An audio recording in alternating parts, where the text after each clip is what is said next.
The Arabian Nights Entertainments, Volume 1, by Anonymous, translated by Dr. Jonathan Scott. Section 1. The Arabian Nights Entertainments. The chronicles of the Sassanians, ancient kings of Persia, who extended their empire into the Indies, over all the adjacent islands, and a great way beyond the Ganges as far as China, acquaint us that there was formerly a king of that potent family, who was regarded as the most excellent prince of his time. He was as much beloved by his subjects for his wisdom and prudence, as he was dreaded by his neighbours on account of his valour and well-disciplined troops. He had 2 sons, the elder, Shahryar, the worthy heir of his father, and endowed with all his virtues; the younger, Shaw-Zummaun, a prince of equal merit. After a long and glorious reign, this king died, and Shahryar mounted his throne. Shaw-Zummaun, being excluded from all share in the government by the laws of the empire, and obliged to live a private life, was so far from envying the happiness of his brother, that he made it his whole business to please him, and in this succeeded without much difficulty.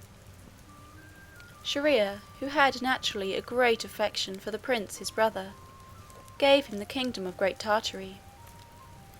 Shaw-Zummaun went immediately and took possession of it, and fixed the seat of his government at Samarcand, the metropolis of the country.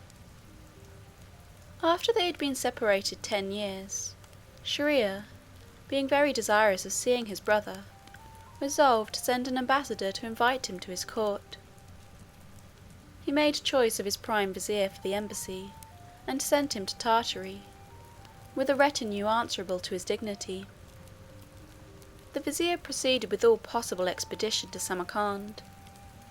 When he came near to the city, Shaw-Zummaun was informed of his approach, and went to meet him, attended by the principal lords of his court, who, to show the greater honour to the sultan's minister, appeared in magnificent apparel. The king of Tartary received the ambassador with the greatest demonstrations of joy, and immediately asked him concerning the welfare of the sultan his brother. The vizier, having acquainted him that he was in health, informed him of the purpose of his embassy. Shaw-Zummaun was much affected, and answered, "Sage vizier, the sultan my brother does me too much honour. Nothing could be more agreeable to me, for I as ardently long to see him as he does to see me. Time has not diminished my friendship more than his. My kingdom is in peace, and I want no more than 10 days to get myself ready to return with you. There is therefore no necessity for your entering the city for so short a period. I pray you to pitch your tents here, and I will order everything necessary to be provided for yourself and your attendants." The vizier readily complied, and as soon as the king returned to the city, he sent him a prodigious quantity of provisions of all sorts, with presents of great value. In the meanwhile Shaw-Zummaun prepared for his journey, gave orders about his most important affairs, appointed a council to govern in his absence, and named a minister, of whose wisdom he had sufficient experience, and in whom he had entire confidence to be their president. At the end of 10 days, his equipage being ready, he took leave of the queen his wife, and went out of town in the evening with his retinue. He pitched his royal pavilion near the vizier's tent, and conversed with him till midnight. Wishing once more to see the queen, whom he ardently loved, he returned alone to his palace, and went directly to her majesty's apartments. But she, not expecting his return, had taken one of the meanest officers of her household to her bed. The king entered without noise, and pleased himself to think how he would surprise his wife, who he thought loved him with reciprocal tenderness. But how great was his astonishment, when, by the light of the flambeau, he beheld a man in her arms!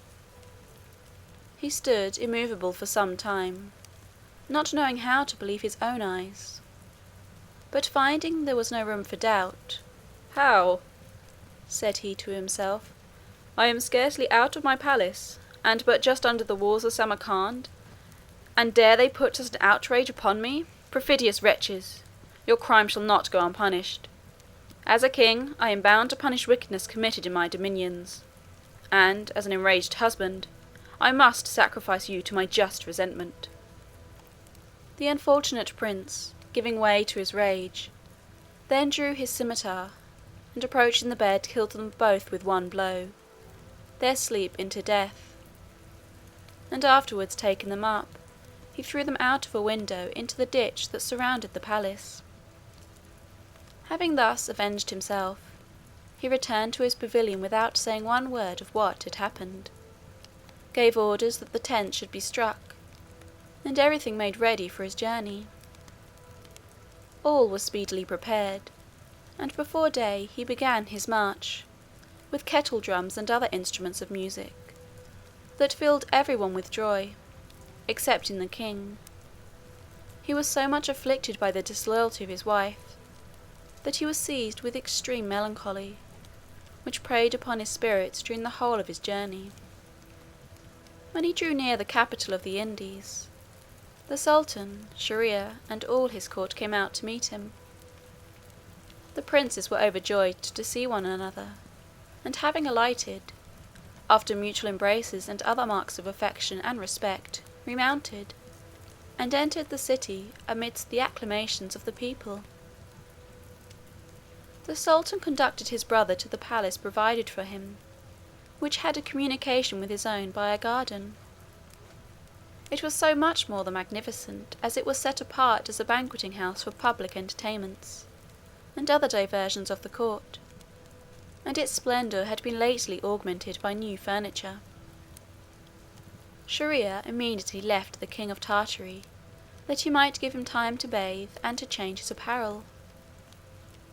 As soon as he had done, he returned to him again, and they sat down together on a sofa or alcove. The courtiers out of respect kept at a distance, and the two princes entertained one another suitably to their friendship, their consanguinity, and their long separation.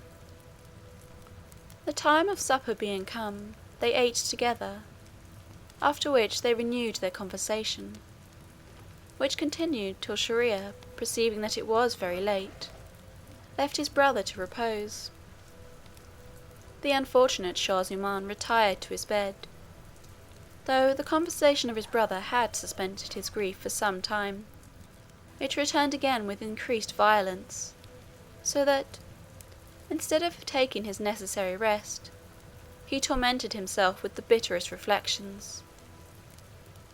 All the circumstances of his wife's disloyalty presented themselves afresh to his imagination, in so lively a manner that he was like one distracted. Not being able to sleep, he arose, and abandoned himself to the most afflicting thoughts, which made such an impression upon his countenance, as it was impossible for the Sultan not to observe. "What," said he, "can be the matter with the king of Tartary, that he is so melancholy? Has he had any cause to complain by his reception? No, surely. I have received him as a brother whom I love, so that I can charge myself with no omission in that respect. Perhaps it grieves him to be at such a distance from his dominions, or from the queen his wife. If that be the case, I must forthwith give him the presents I designed for him, that he may return to Samarcand." Accordingly, the next day Shahryar sent him part of those presents, being the greatest rarities and the richest things that the Indies could afford. At the same time he endeavoured to divert his brother every day by new objects of pleasure and the most splendid entertainments. But these, instead of affording him ease, only increased his sorrow. One day Shahryar, having appointed a great hunting match, about 2 days' journey from his capital, in a place that abounded with deer, Shah-Zummaun besought him to excuse his attendance, for his health would not allow him to bear him company. The Sultan, unwilling to put any constraint upon him, left him at his liberty, and went a hunting with his nobles. The king of Tartary being thus left alone, shut himself up in his apartment, and sat down at a window that looked into the garden. That delicious place, and that sweet harmony of an infinite number of birds, which chose it for their retreat, must certainly have diverted him, had he been capable of taking pleasure in anything. But being perpetually tormented with the fatal remembrance of his queen's infamous conduct, his eyes were not so much fixed upon the garden, as lifted up to heaven to bewail his misfortune. While he was thus absorbed in grief, a circumstance occurred which attracted the whole of his attention. A secret gate of the sultan's palace suddenly opened, and there came out of it 20 women, in the midst of whom walked the sultaness, who was easily distinguished from the rest by her majestic air. This princess, thinking that the king of Tartary was gone a-hunting with his brother the sultan, came with her retinue near the window of his apartment, for the prince had so placed himself that he could see all that passed in the garden without being perceived himself. He observed that the persons who accompanied the sultaness threw off their veils and long robes, that they might be more at their ease. But he was greatly surprised to find that 10 of them were black men, and that each of these took his mistress. The sultaness, on her part, was not long without her gallant. She clapped her hands and called, "Masoud, Masoud!" and immediately a black descended from a tree, and ran towards her with great speed. Modesty will not allow, nor is it necessary, to relate what passed between the blacks and the ladies. It is sufficient to say that Shaw zummaun saw enough to convince him that his brother was as much to be pitied as himself. This amorous company continued together till midnight, and having bathed together in a great piece of water, which was one of the chief ornaments of the garden, they dressed themselves, and re-entered the palace by the secret door, all except Masoud, who climbed up his tree and got over the garden wall as he had come in. These things having passed in the king of Tartary's sight, filled him with a multitude of reflections. "How little reason had I," said he, "to think that none was so unfortunate as myself! It is surely the unavoidable fate of all husbands, since even the sultan my brother, who is sovereign of so many dominions, and the greatest prince of the earth, could not escape. Such being the case, what a fool am I to kill myself with grief! I am resolved that the remembrance of a misfortune so common shall never more disturb my peace." From that moment he forbore afflicting himself. He called for his supper, ate with a better appetite than he had done since his leaving Samarcand, and listened, with some degree of pleasure, to the agreeable concert of vocal and instrumental music that was appointed to entertain him while at table. He continued after this very cheerful, and when he was informed that the sultan was returning, went to meet him, and paid him his compliments with great gaiety. Shahryar at first took no notice of this alteration. He politely expostulated with him for not bearing him company, and without giving him time to reply, entertained him with an account of the great number of deer and other game they had killed, and the pleasure he had received in the chase. Shaw zummaun heard him with attention, and being now relieved from the melancholy which had before depressed his spirits and clouded his talents, took up the conversation in his turn, and spoke 1,000 agreeable and pleasant things to the sultan. Shahryar, who expected to have found him in the same state as he had left him, was overjoyed to see him so cheerful. "Dear brother," said he, "I return thanks to heaven for the happy change it has wrought in you during my absence.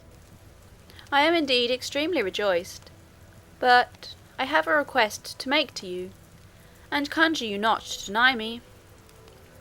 "I can refuse you nothing," replied the king of Tartary.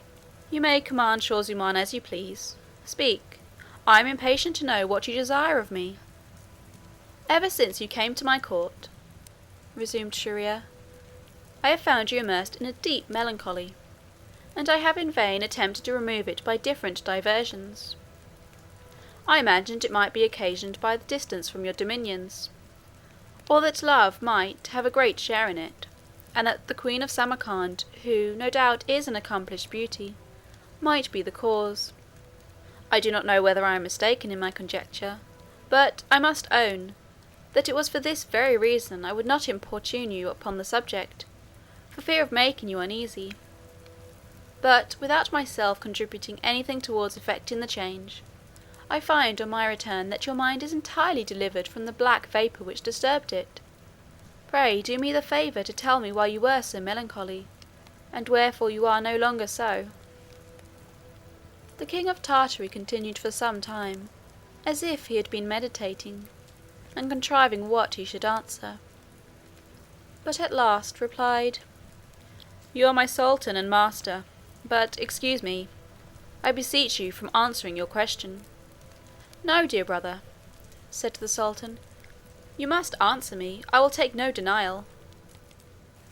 Shaw-zummaun, not being able to withstand these pressing entreaties, replied, "Well then, brother, I will satisfy you, since you command me." And having told him the story of the Queen of Samarcand's treachery, "This," said he, "was the cause of my grief. Judge whether I had not sufficient reason for my depression." "Oh, my brother," said the sultan, in a tone which showed what interest he took in the king of Tartary's affliction, "what a horrible event do you tell me! I commend you for punishing the traitors who offered you such an outrage. None can blame you for what you have done. It was just, and for my part, had the case been mine, I should scarcely have been so moderate. I could not have satisfied myself with the life of one woman. I should have sacrificed 1,000 to my fury. I now cease to wonder at your melancholy. The cause was too afflicting and too mortifying not to overwhelm you. O heaven, what a strange adventure! Nor do I believe the like ever befell any man but yourself. But I must bless God, who has comforted you, and since I doubt not but your consolation is well grounded, be so good as to inform me what it is, and conceal nothing from me." Shaw-zummaun was not so easily prevailed upon in this point as he had been in the other, on his brother's account, but being obliged to yield to his pressing instances, answered, "I must obey you then, since your command is absolute. Yet I am afraid that my obedience will occasion your trouble to be greater than my own. But you must blame yourself, since you force me to reveal what I should otherwise have buried in eternal oblivion." "What you say," answered Shier-ear, "serves only to increase my curiosity. Discover the secret, whatever it be." The king of Tartary, being no longer able to refuse, related to him the particulars of the blacks in disguise, of the ungoverned passion of the sultaness and her ladies, nor did he forget Masoud. After having been witness to these infamous actions, he continued, "I believed all women to be naturally lewd, and that they could not resist their inclination. Being of this opinion, it seemed to me to be in men an unaccountable weakness to place any confidence in their fidelity. This reflection brought me on many others, and in short, I thought the best thing I could do was to make myself easy. It cost me some pains indeed, but at last I grew reconciled, and if you will take my advice, you will follow my example." Though the advice was good, the sultan could not approve of it, but fell into a rage. "What!" said he, "is the sultaness of the Indies capable of prostituting herself in so base a manner? No, brother, I cannot believe what you state, unless I beheld it with my own eyes. Yours must needs have deceived you. The matter is so important that I must be satisfied of it myself." "Dear brother," answered Shaw-zummaun, "that you may, without much difficulty. Appoint another hunting match, and when we are out of town with your court and mine, we will rest under our tents, and at night let you and I return unattended to my apartments. I am certain the next day you will see a repetition of the scene." The sultan approved the stratagem, immediately appointed another hunting match, and that same day the tents were pitched at the place appointed. The next day the two princes set out with all their retinue. They arrived at the place of encampment, and stayed there till night. Shahryar then called his grand vizier, and without acquainting him with his design, commanded him during his absence to suffer no person to quit the camp on any presence whatever. As soon as he had given this order, the king of Grand Tartary and he took horse, passed through the camp incognito, returned to the city, and went to Shah Zuman's apartment. They had scarcely placed themselves in the window whence the king of Tartary had beheld the scene of the disguised blacks, when the secret gate opened, and the sultaness and her ladies entered the garden with the blacks. And she, having called to Masoud, the sultan saw more than enough fully to convince him of his dishonour and misfortune. "O heavens!" he exclaimed, "what indignity! What horror! Can the wife of a sovereign be capable of such infamous conduct? After this, let no prince boast of being perfectly happy. Alas, my brother!" continued he, embracing the king of Tartary, "let us both renounce the world. Honour is banished out of it. If it flatter us one day, it betrays us the next. Let us abandon our dominions, and go into foreign countries, where we may lead an obscure life, and conceal our misfortunes." Shaw zummaun did not at all approve of this plan, but did not think fit to contradict Shahryar in the heat of his passion. "Dear brother," he replied, "your will shall be mine. I am ready to follow you whithersoever you please. But promise me that you will return, if we meet with any one more unhappy than ourselves." "To this I agree," said the sultan, "but doubt much whether we shall." "I am not of your opinion in this," replied the king of Tartary. "I fancy our journey will be but short." Having thus resolved, they went secretly out of the palace. They travelled as long as daylight continued, and lay the first night under trees. They arose about break of day, went on till they came to a fine meadow on the seashore, that was besprinkled with large trees. They sat down under one of them to rest and refresh themselves, and the chief subject of their conversation was the infidelity of their wives. They had not rested long before they heard a frightful noise from the sea, and a terrible cry which filled them with fear. The sea then opened, and there arose something like a great black column, which reached almost to the clouds. This redoubled their terror, made them rise with haste, and climb up into a tree and abide themselves. They had scarcely got up, when, looking to the place from whence the noise proceeded, and where the sea had opened, they observed that the black column advanced, winding about towards the shore, cleaving the water before it. They could not at first think what this could mean, but in a little time they found that it was one of those malignant genies that are mortal enemies to mankind, and are always doing them mischief. He was black and frightful, had the shape of a giant of a prodigious stature, and carried on his head a large glass box, fastened with 4 locks of fine steel. He entered the meadow with his burden, which he laid down just at the foot of the tree where the 2 princes were concealed, who gave themselves over as lost.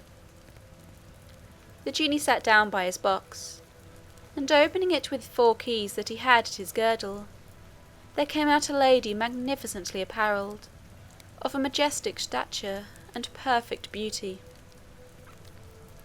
The monster made her sit down by him, and eyeing her with an amorous look, said, "Lady, nay, most accomplished of all ladies who are admired for their beauty, my charming mistress, who I carried off on your wedding day, and have loved so constantly ever since, let me sleep a few moments by you, for I find myself so very drowsy that I come to this place to take a little rest." Having spoken thus, he laid down his huge head upon the lady's knees, and stretching out his legs, which reached as far as the sea, he fell asleep presently, and snored so loud that he made the shores echo. The lady, happening at this time to look up, saw the two princes in the tree, and made a sign to them with her hand to come down without making any noise. Their fear was extreme when they found themselves discovered, and they prayed the lady, by other signs, to excuse them. But she, after having laid the monster's head softly on the ground, rose up and spoke to them with a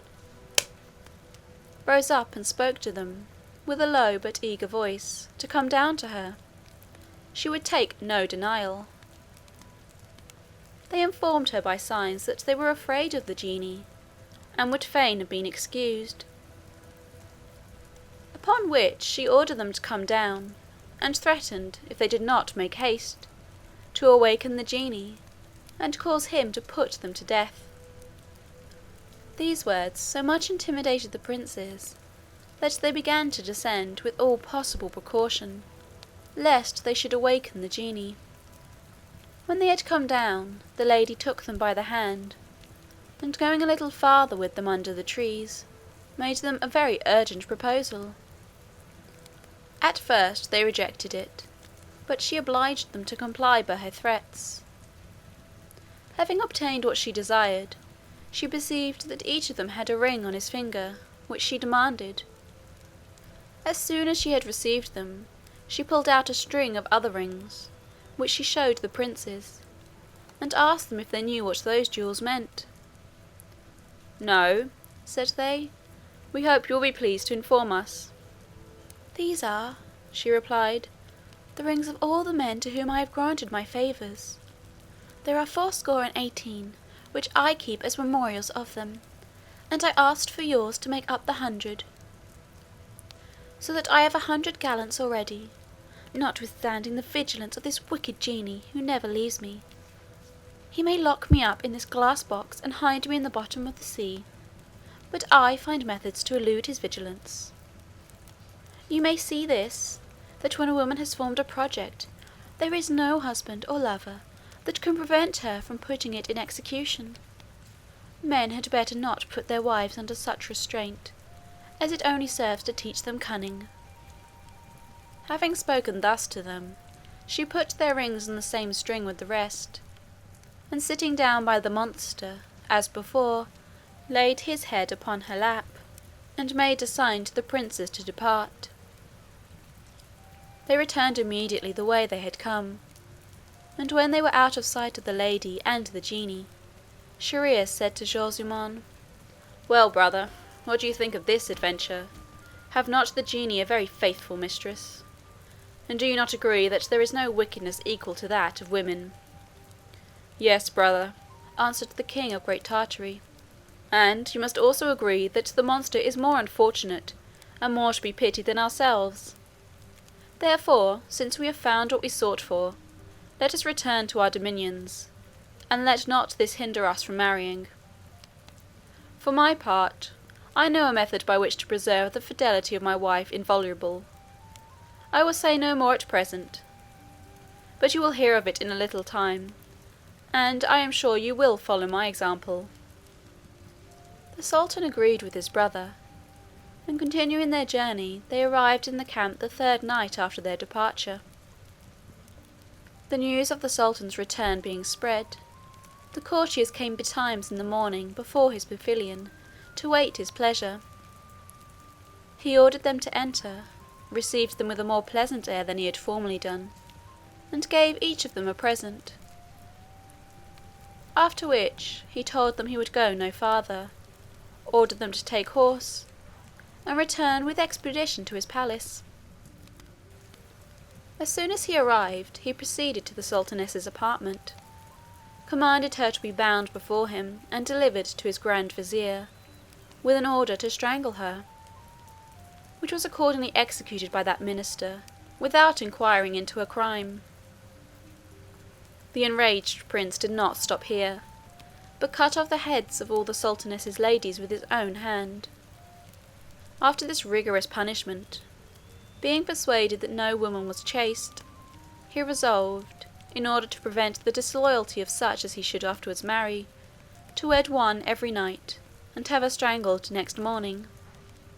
Having imposed this cruel law upon himself, he swore that he would put it into force immediately after the departure of the king of Tartary, who shortly took leave of him, and being laden with magnificent presents, set forward on his journey. Shaw-zummaun having departed, Shahryar ordered his grand vizier to bring him the daughter of one of his generals. The vizier obeyed. The sultan lay with her, and putting her next morning into his hands again, in order to have her strangled, commanded him to provide him another the next night. Whatever reluctance the vizier might feel to put such orders in execution, as he owed blind obedience to the sultan his master, he was forced to submit. He brought then him the daughter of a subaltern, whom he also put to death the next day. After her he brought a citizen's daughter, and, in a word, there was every day a maid married and a wife murdered. The rumour of this unparalleled barbarity occasioned a general consternation in the city, where there was nothing but crying and lamenting. Here a father in tears, and inconsolable for the loss of his daughter, and there tender mothers dreading lest their daughter should share the same fate, filling the air with cries of distress and apprehension. So that, instead of the commendation and blessings which the sultan had hitherto received from his subjects, their mouths were now filled with imprecations. The grand vizier, who, as has already been observed, was the unwilling executioner of this horrid course of injustice, had two daughters, the elder called Scheherazade, and the younger Dinarzade. The latter was highly accomplished, but the former possessed courage, wit, and penetration, infinitely above her sex. She had read much, and had so admirable a memory, that she never forgot anything she had read. She had successfully applied herself to philosophy, medicine, history, and the liberal arts, and her poetry excelled the compositions of the best writers of her time. Besides this, she was a perfect beauty, and all her accomplishments were crowned by solid virtue. The vizier loved this daughter, so worthy of his affection. One day, as they were conversing together, she said to him, "Father, I have one favour to beg of you, and most humbly pray you to grant it." "I will not refuse," answered he, "provided it be just and reasonable." "For the justice of it," resumed she, "there can be no question, and you may judge of this by the motive which obliges me to make the request. I wish to stop that barbarity which the sultan exercises upon the families of this city. I would dispel those painful apprehensions which so many mothers feel of losing their daughters in such a fatal manner." "Your design, daughter," replied the vizier, "is very commendable, but the evil you would remedy seems to me incurable. How do you propose to effect your purpose?" "Father," said Scheherazade, "since by your means the sultan makes every day a new marriage, I conjure you, by the tender affection you bear me, to procure me the honour of his bed." The vizier could not hear this without horror. "O heaven!" he replied in a passion, "have you lost your senses, daughter, that you make such a dangerous request? You know the sultan has sworn that he will never lie above one night with the same woman, and to command her to be killed the next morning. Would you then have me propose you to him? Consider well to what your indiscreet zeal will expose you." "Yes, dear father," replied the virtuous daughter, "I know the risk I run, but that does not alarm me. If I perish, my death will be glorious, and if I succeed, I shall do my country an important service." "No, no," said the vizier. "Whatever you may offer to induce me to let you throw yourself into such imminent danger, do not imagine that I will ever consent. when the sultan shall command me to strike my poniard into your heart, alas, I must obey. And what an employment will that be for a father! Ah, if you do not dread death, at least cherish some fears of afflicting me with the mortal grief of imbuing my hands in your blood." "Once more, father," replied Scheherazade, "grant me the favour I solicit." "Your stubbornness," resumed the vizier, "will rouse my anger. Why will you run headlong to your ruin? They who do not foresee the end of a dangerous enterprise can never conduct it to a happy issue. I am afraid the same thing will happen to you as befell the ass, which was well off, but could not remain so." "What misfortune befell the ass?" demanded Scheherazade. "I will tell you," replied the vizier, "if you will hear me." Section 2.